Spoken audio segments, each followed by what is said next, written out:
Welcome back, everybody. So the Highlander's broken down. So what I got going on is I was getting on the freeway.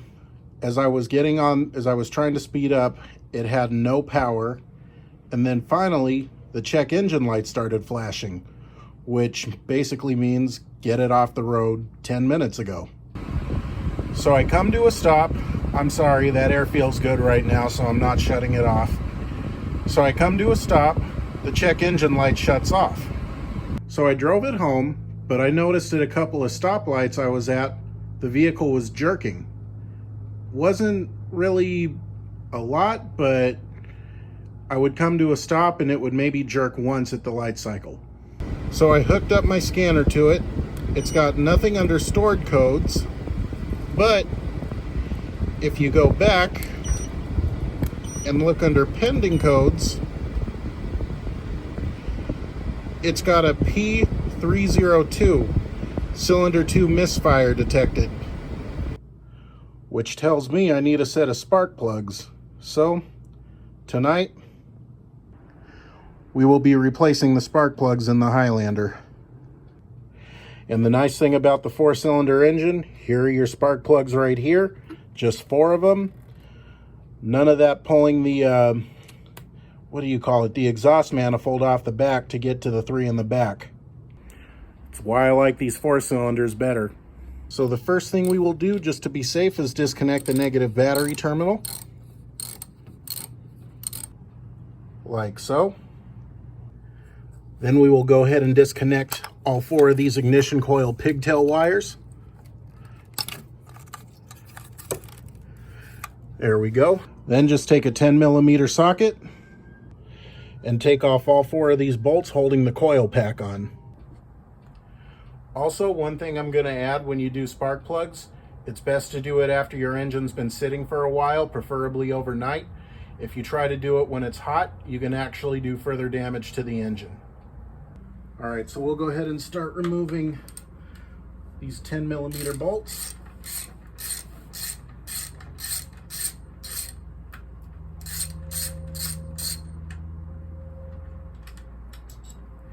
And it's good to put these somewhere safe so they don't get lost. In this case, I'm just going to put it in the spark plug box.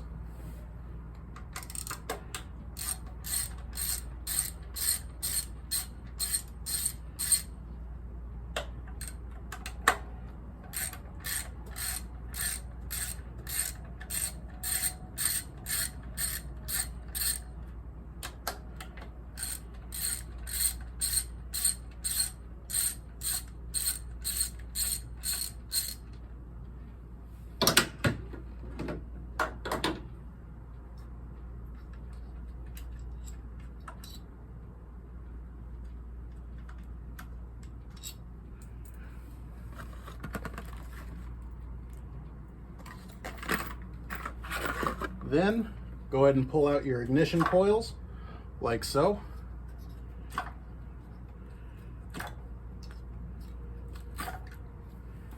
We'll just go ahead and put these to the side. All right, now you have access to the spark plugs. So now in this case, we'll go ahead and take a 5/8 socket. You can even compare it with your new plug.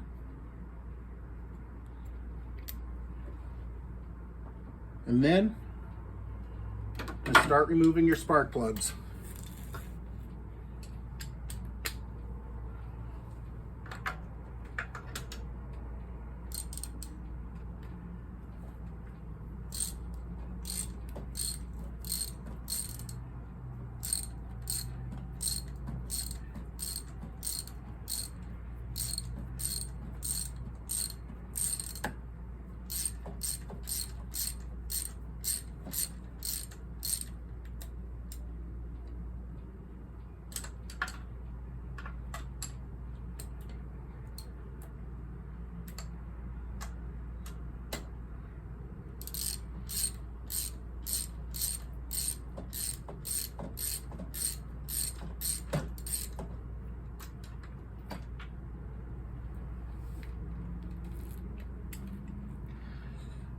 And here we go.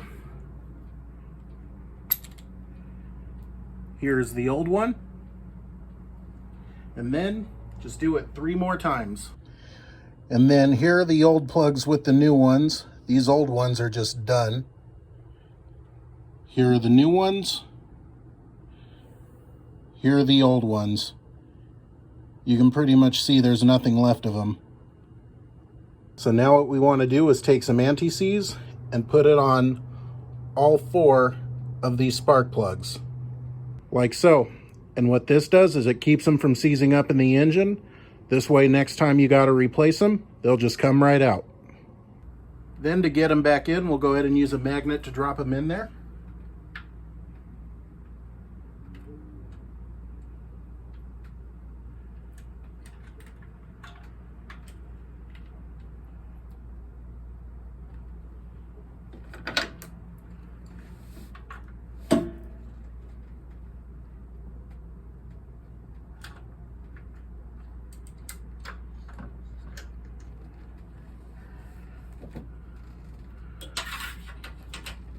Then I'll go ahead and hand tighten the spark plug with the extension bar.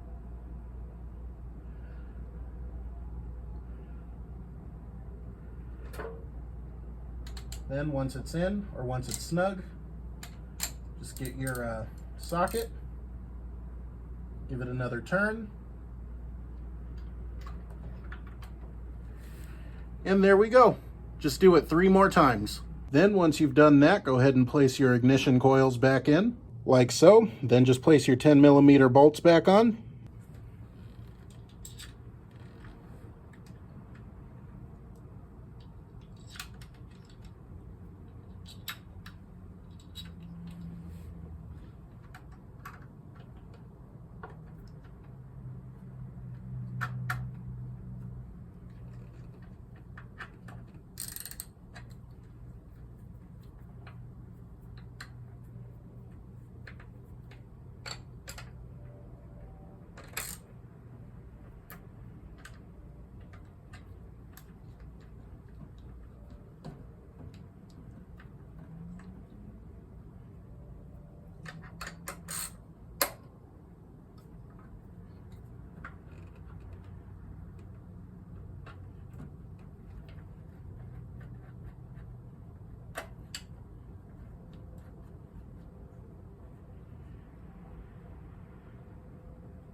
Try not to drop your tools.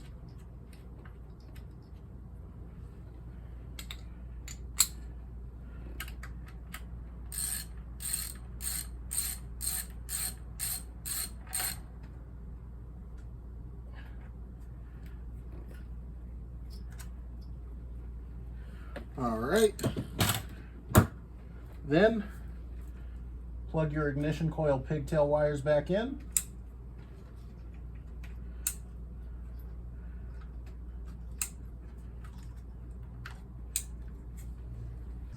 Reconnect the negative battery terminal and then take it on a test drive. All right, so I'm back. It's driving great now. The pending code even cleared out. So basically your spark plugs ignite the air-fuel mixture in your engine, which is basically what allows the vehicle to produce power. So what happened here was the spark plugs got old, and the spark plug going to cylinder number 2 was having trouble making that spark, causing the vehicle to lose power and flash an engine light. But let's say for a minute it wasn't the spark plug. I took the spark plugs out and they were perfectly fine.